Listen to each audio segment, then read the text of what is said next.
time of great change is upon us. My name is Ben, and Merry Christmas, everyone. This is kinda, sorta, comic book breakdown.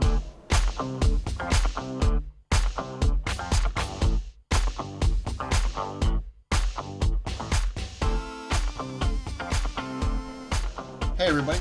Welcome back after the music. I am recording this on Christmas morning for a couple of different reasons. The big one is we've got a new episode dropping today, the first new episode since July. I have been beating myself up for months, not greatly beating myself up, mind you, but I've been beating myself up for months having not gotten any kind of new episode produced at all, pretty much. And thankfully there have been some positive changes and developments regarding my child and our sleep schedule and my ability to do at least a little bit of work. And there's going to be more changes coming in my future. And I kind of just wanted to take a moment to do a little bit of a recap and a little bit of a address as far as what the future of Breakdown looks like and how I'm doing things moving forward. And so, like I said, we have a new episode coming out today. I have a fully produced episode coming out after that. I have yet to decide if I'm going to stick with the weekly releases or if I'm going to knock it to a 2-week release schedule, so that way at least we can get on a semi-regular basis as I find my footing again. Hang on, I can feel my morning voice cracking. Hello, Co. I've already tried to get the cat to calm down, and he's really fighting me on it. But yeah, I have been able to find small patches of life where I've been able to do podcast work. Now, mostly this just comes down to I typically get up for work at 3 a.m. I leave my house by like 3:30, 3:45 at the latest, go to work, do my job, come home, and then take over care of the baby so that my wife can go do her job. And for a long time, our sleep schedules have just been so terrible that I would wake up at 3, get dressed for work, and lay back down and just like crash nap for that 30 minutes, and then I would get up and go to work and do my stuff. And for the past maybe month or so, I've been waking up at 3 a.m. and then staying awake for that half hour. Generally just putzing around online. Excuse me. And then once I found that I could stay awake, and I was active enough in my brain to be like, oh, I'm awake, I should do something with this time, I decided, hey, I should work on the podcast. Now, thankfully for me, I've got 2 fully written scripts for Mr. Majestic back when I first was falling in love with that stuff. Fully written, 100%. They were written, they were edited. I was like, okay, all I gotta do is find time to record, and then edit, and then upload them, and then I'm done. Like, I don't even need to do any more, like, major work. Like, the writing is the most difficult part of the episodes most of the time. And then it just never happened. So like I said, thankfully I'm in a very good place to get at least those 2 episodes knocked out before I need to write anything new. We've got, the one that's coming out today is not one of those 2 episodes. That's, like I said, that's going to be scheduled probably 2 weeks out. But the point remains that it looks like I'm going to be able to get a little bit of work done. I'm going to be able to slowly resume some kind of release schedule. And I'm really looking forward to that. Come on, man. I do not get many opportunities to record. I do not need you sassing me the whole time. He's probably going to continue to sass me. For now, we're going to be staying on the Majestic train. I really liked reading these Mr. Majestic stories, and I was really surprised when I came back to do the initial bout of recording for these. I was like, I don't know if I'm even going to want to keep talking about this book and this character. And no, I fell right back into it. Immediately I was having a good time with it. I've started to reread some of the comics to get myself back in the headspace and get myself back into the what do I want to talk about kind of. And I've been having a good time with it. So we're going to keep going with Mr. Majestic for now. I do not know, again, what that future looks like or how long that's going to take. I have no plans for this other than to talk about the character and those comics, and then we'll move on to something else. I have no idea what something else looks like. That's just what it's going to be for the moment. As far as the rest of my life, things are going well with my kid. She's developing nicely. She's officially 1 year old. She's adorable. She's walking around and running around like a son of a crap. She is so smart. It's one of those things where, like, as a first time parent, there's a huge degree of, like, I don't know what is her actually being really smart and what is me just being impressed because I've never had a baby before. But she's so smart, and I love having her around. I love getting to interact with her. As much as I miss doing stuff like the podcast, I also wouldn't trade my time with my kid for anything right now. She's so great. Still super challenging. My wife and I are constantly figuring things out, because the second that you're like, oh man, I think we've got a pretty good handle on things, something changes. Whether that's her eating habits, or the thing she wants to do is done, or the food situation, it's always a new thing, right? And so we've been constantly having to adapt.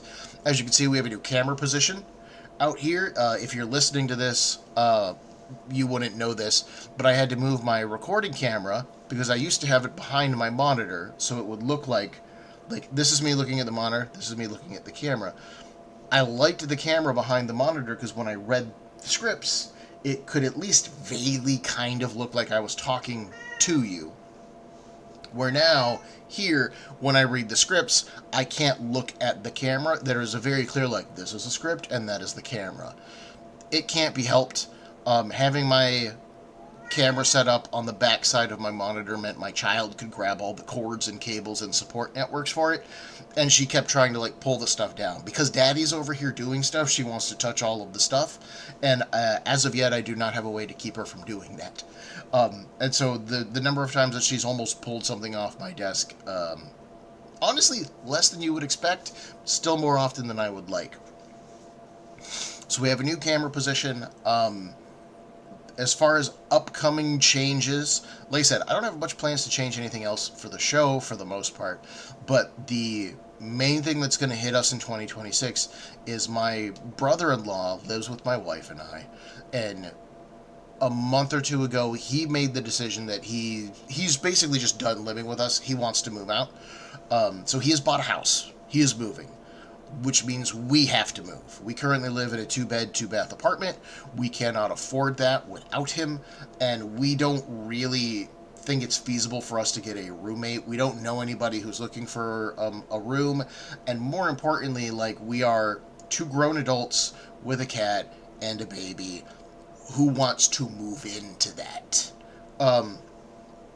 So, while we don't know what 100% that looks like as of yet, we are looking at our living situation for next year. We are going to be moving.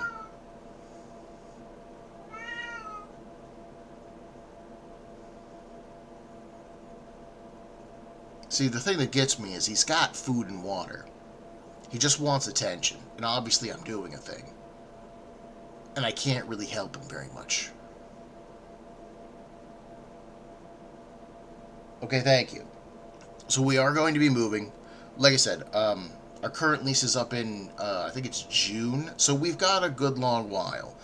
But it means we need to figure out where are we going, how are we getting there, how are we going to pay for it. And then, of course, we're going to have to move with a baby, which we've never done before. But I'm confident it's going to be challenged because everything has been a challenge more than I expected it to be. My video feed just froze, and I don't know if that's still recording or not. Okay, video's back up. The downside of having moved my camera is now it's like super fidgety, and it'll just stop showing the actual video that I'm recording on. It typically will keep recording, but I can't see it, and then that freaks me out, and I'm like, oh no, it stopped. It's a whole thing. So anyways, yeah. 2026 is going to be a time of change. We're going to have to move. We don't know where. We don't know exactly when. We don't know how smoothly that's going to go. That's one of the things that surprised me the most about having the kid is there was a degree of like going into it. I was just like, oh, well, once we have the kid, you'll just do stuff and the child will be there. It won't be that bad. No, it can be that bad. It can be incredibly frustrating to be trying to do something while Carrie's trying to like climb on me or she just wants to be interacted with. You will hear her in upcoming episodes. She will be present while I'm recording. I cannot help that. I cannot do anything with her. I could put her in her playpen, but depending on how she feels about that, sometimes she really hates it, sometimes she loves it. And I'd rather have a happy baby making a small amount of sound than an upset baby screaming constantly. So that's just a thing we're all going to have to deal with. And I'm sorry. I really am. Konak, my bro, my man. As far as comic books, for the things have been on and off with me. As far as comic books are concerned, it's been a real mixed bag lately. There's some comic books that have absolutely been killing it, and then some comic books that have been just less interesting. I feel bad for saying this because the online discourse with comic books right now is that Marvel's absolutely dropping the ball, and I for once 100% agree with that. I've never bought less Marvel comics in my life for probably the past 15 years, maybe. I'm currently only buying Avengers, Fantastic Four, Moon Knight, which just ended and is going to restart, but Moon Knight. And then I was buying the core 3 X-Men books, Extraordinary X-Men, Uncanny X-Men, and X-Men. And that's pretty much been, for the most part, that's been it. I bought a couple other things that wrapped up throughout the course of the year. I was getting Philip Kennedy Johnson's Incredible Hulk, which just kind of mutated into the Infernal Hulk, which, hey, that's a great jumping on point, which means it's a great jumping off point. And as someone who's been needing to save money, I wasn't enjoying Kennedy's run enough to keep getting it. I'm intrigued by Infernal Hulk. I want to know what happens. I just can't afford to keep getting it. The same thing happened with Thor, where it started out really well. I love Al Ewing's writing, and I just could not keep up an interest over the course of the Mighty Thor run. So I did I finished the run, and then the book got relaunched as the current, I don't remember what it's called. It might just be Thor. And I dropped it. I just could not keep up with it. I did buy the volume of Storm up to the current crossover, Age of Revelation, and then I got out because I was not enjoying that book. Again, strong opening, weak ending. I like the Psylocke ongoing series that came out over the course of the last year with Alyssa Wong. I don't think it's the greatest thing I've ever read, but it was pretty solid. I had a good time with it.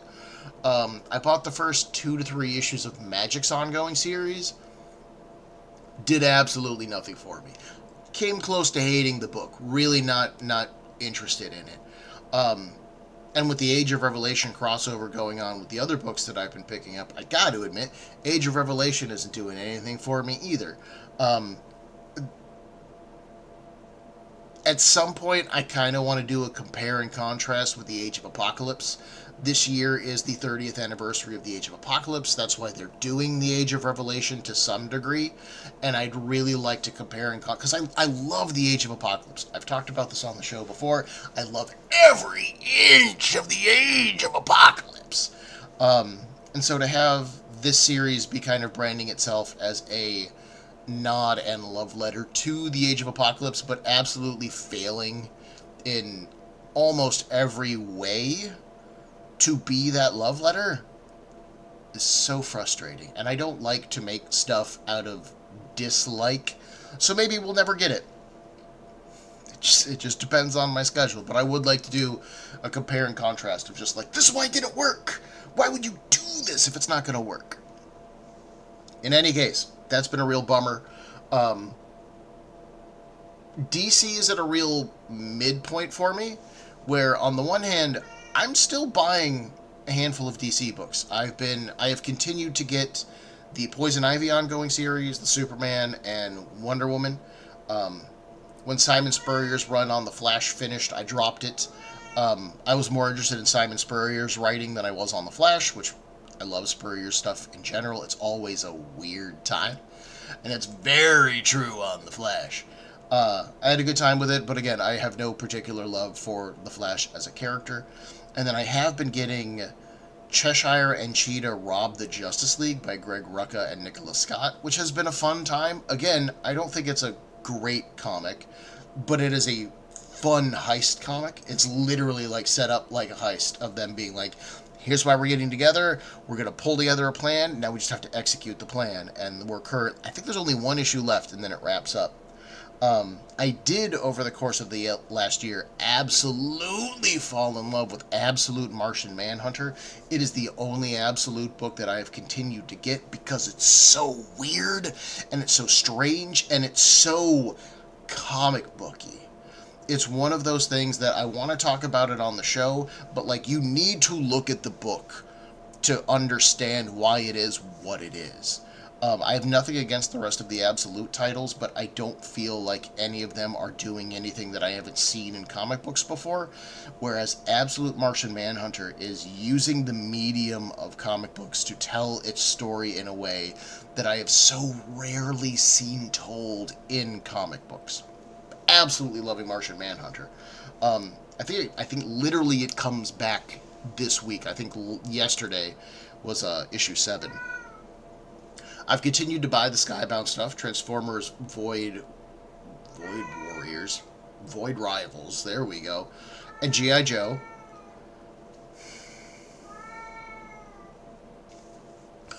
I have gone back and forth several times on G.I. Joe itself.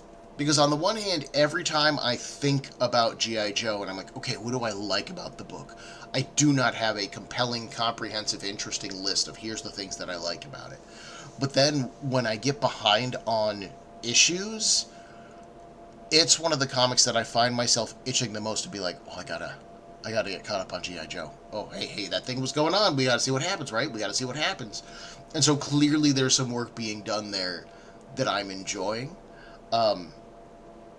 Going into the Dreadnought War, I really did not think that I was going to care. I don't think the Dreadnoughts are an interesting group of characters or villains at all.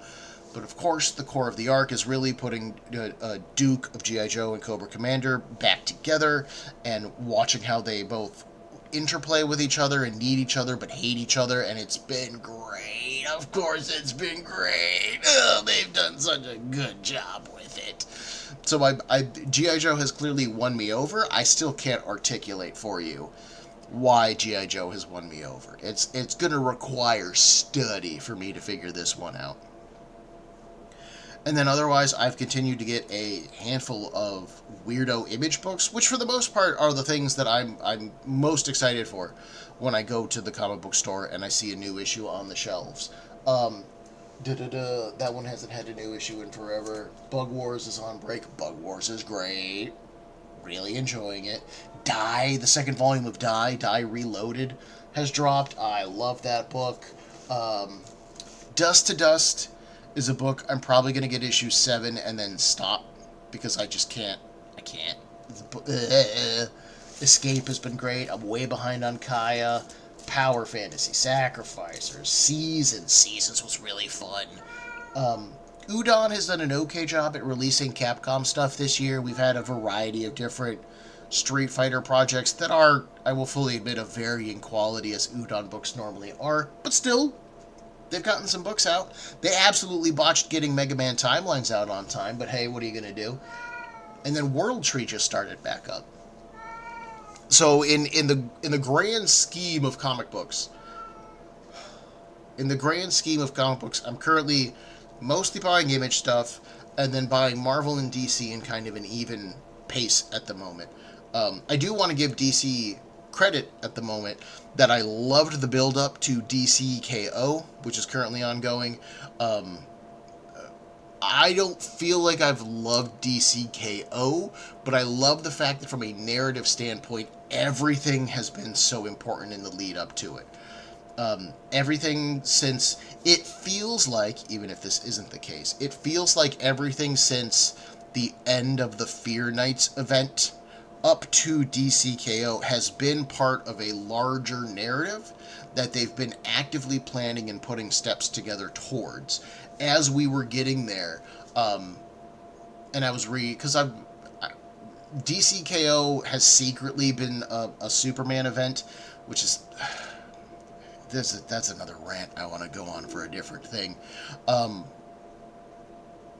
But as I was reading Superman, I was starting to see all these nods and things getting set up. Then there were things happening over in Justice League Unlimited that were like bouncing off of those ideas. Justice League Unlimited was bouncing off of ideas from other ideas in comic books. And again, it's just one of those things where it perfectly captures the fact that from a comic book company perspective, you want people buying as many titles as you can, and so you need to have them be interconnected parts of one picture while still being largely on their own. And I think DC did a great job during this DC all-in time period to do that with so many of its books.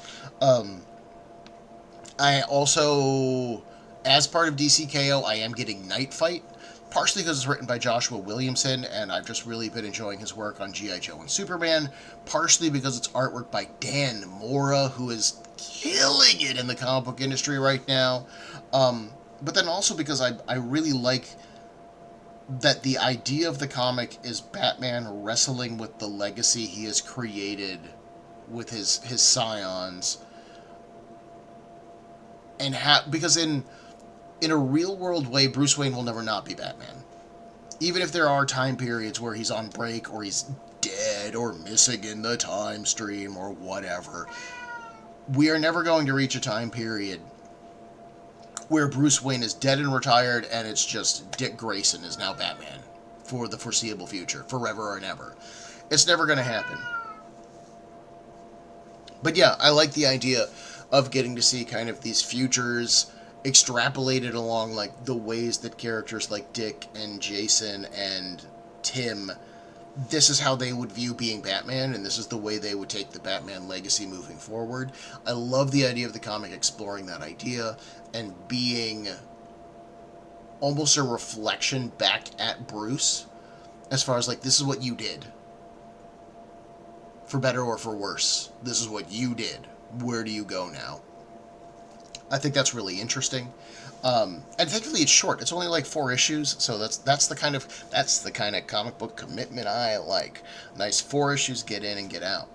More interestingly for me, over the past year, is I have been reading through a collection I put together of Grant Moore.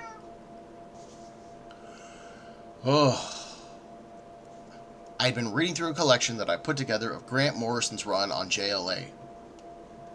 There, I got a sentence out. Thank you. Cat's killing me, man. And on the one hand, I gotta say, I really liked it.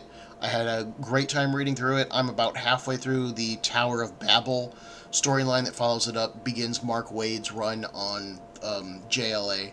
And I really liked Morrison's run. A lot of people have complained that it's not a very character-focused run, and it's not a character-focused run.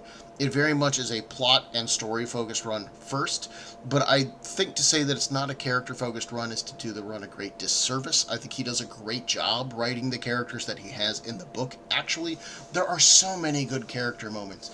I'm going to do some kind of episode talking about Morrison's League, because I think that it does some really good character work. There's some super solid moments.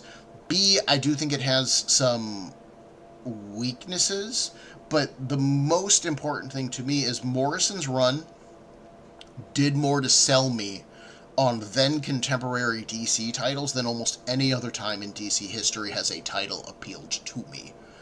Reading Justice League, reading JLA has had me put on my shopping list at least to check out books like Aztec the Ultimate Man, the 4-issue Genesis, like mini event kind of thing, the Martian Manhunter ongoing series that vaguely spins out of this run of Justice League, the Connor Hawke era of Green Arrow, the Kyle Rayner run on Green Lantern. I looked at contemporary Wonder Woman at the time. I've looked at contemporary Flash. I've looked at this era of Superman before. This is basically the era where Superman turns into like blue energy, and then you get blue Superman and red Superman. I have never done more potential shopping research for a DC era in my history of buying DC stuff, because he just presents everything in a way that is so interesting, that makes me want to go, oh, what is going on there? What are you talking about? I want to see what's happening with that. Oh, Wonder Woman's dead? How did Wonder Woman die? Wonder Woman dying should be a thing. Why don't I know about Wonder Woman dying? Why is there not a little editorial box with an asterisk that says, hey, go check out Wonder Woman issue Schmagaggle Schmagee, because that's where she died and you want to know what's going on? On the one hand, I hate the fact that editorial does so very little to tell me where I need to be buying. But on the other hand, that's part of what's appealed to me, is Morrison has been using, and he pulls in all of these different, they pull in all these different parts of the DC universe to tell the story that they're telling in JLA, and they reference all of these things, but they never force you to buy anything. There's never a roadmap laid out before you that says you have to go buy all of this book. All it does is go, there's a bunch of cool stuff happening. You want to go check it out? You want to go check it out? And yes, I do want to check it out. I want to check all of it out. That's been the worst part about not being able to have money, is just sitting here looking at like my to buy list growing and going, I'm not scratching anything off. Oh no. As far as comic book back issue collecting is concerned, I've almost finished Alpha Flight Volume 1. I literally need like 6 issues. And at the start of December, I'd given myself the permission. I was like, you know what? We need like 6 issues. Let's go on my comic shop. We'll buy the last 6 issues. That gives me over 130 comic books to read. Maybe I'll do like an Alpha Flight run on the show. Oh, that would be really fun. And then I go on my comic shop, and the first issue that I need, they don't have. Which means now now it's not just a my comic shop purchase, now it's an eBay hunt. That means it's at least $10, because fucking every comic book on eBay is $5 to $6 of shipping, and then $5 for the comic book itself, because everybody fucking gouges the prices out of these things. Nobody wants Alpha Flight. Like, it's constantly been one of those things where they're like, oh, this issue's Alpha Flight's $13. I'm like, what do you mean it's $13? It's Alpha Flight. You know what happened in this issue? Nobody knows what happened in this issue, because nobody's read it in 30 years. It's been so frustrating. And then I've continued to poke around slowly at some of the Wildstorm titles. I did finish collecting, I have not read it, but I finished collecting Deathblow, which we might do a small series on Deathblow for the show. I need 3 issues of Cyberforce Volume 1, and then I'm done with Cyberforce. So I was like, well, okay, we can't finish Alpha Flight. I'll finish Cyberforce, that's fine. Out of the 3 issues I need, they only had 2, which means now I need to go back to eBay and spend $10 on an issue of Cyberforce. So I haven't finished any of my back issues recently. What are you gonna do? So yeah, otherwise, this has gone on long enough. This is longer than some of my current episodes have been. I just wanted to touch base and let y'all know there are going to be some new episodes coming at you. I don't know about them coming at you on a regular basis. I'm going to do the best I can to get them out on a regular basis. There will be some amount of regular progress moving forward. And I'm also I'm really doing my best. And I know I'm not doing great, but I'm really doing my best to like shorten the length of episodes. I'm trying to get my point across a lot faster than I have been. That the first Mr. Majestic episode I did is an example of it, where I took like 6 issues and I just kind of boiled it down to the core thing of what I loved the most about those 6 issues, and then here's what I love. Bleh! Hope you enjoy it, and then moved on. In the same way, for the next set of episodes, the next set of issues, I go, here's the things that I like and things that I don't like, and I hope you enjoy them. So I'm trying to move at a faster pace. I'm trying to be a little more concise and a little more... I mean, it would help if I didn't try to think of a synonym for concise when concise tells you he's excuse me, exactly what it is that I'm trying to tell you. I'm trying to do a better, faster job of writing the episodes so that way you guys can get more stuff faster. That's my future goal for 2026. And we'll see how I do as far as everything is concerned. Otherwise, I'm going to let y'all go so that I can actually work on a new episode as opposed to just me talking to the camera about bull crap. And that's it. Merry Christmas if you celebrate. Have a Happy New Year as well. We will not have another new episode before the new year hits, so after today's episode, we'll be coming at you in 2026, the future, which will hopefully be better for everybody. And yeah, have a Merry Christmas, have a Happy New Year. Thank you for watching the show. I've really been amazed. I've largely ignored the show in general. Somehow people are still downloading it. Like, I understand how, but even with no new episodes, people are still downloading and listening to the podcast. There are people still subscribing to the YouTube page, despite the fact that, again, there hasn't been an update since July. I think that's amazing. To my credit, I do think that says something about what I've been doing and that people do enjoy it, and that has helped me want to work on the show. That has been a motivating factor of like, oh, people are paying attention. I need to make more episodes. I need to keep moving. I need to figure this out. And I'm trying to get there. Hopefully y'all will enjoy what I've got coming at you. Hopefully I'll do a good job with it. Hopefully we won't have too much chaos in the future. And otherwise, I'm going to let y'all go and get back to work. Thank you so much for listening to Comic Book Breakdown. My name is Ben. We'll see you next week. If you enjoyed this episode of Breakdown, please make sure to hit that like button, and if you are not subscribed to the show, then click on that as well. I love getting feedback, and I would really appreciate it if you did so. If you have any questions, concerns, or would like to suggest a comic or a series to me, Breakdown can be found on Facebook, Instagram, and on a variety of podcast platforms, with links in the description for this episode below, as well as the email cbbreakdown@gmail.com. Thank you for your time and attention.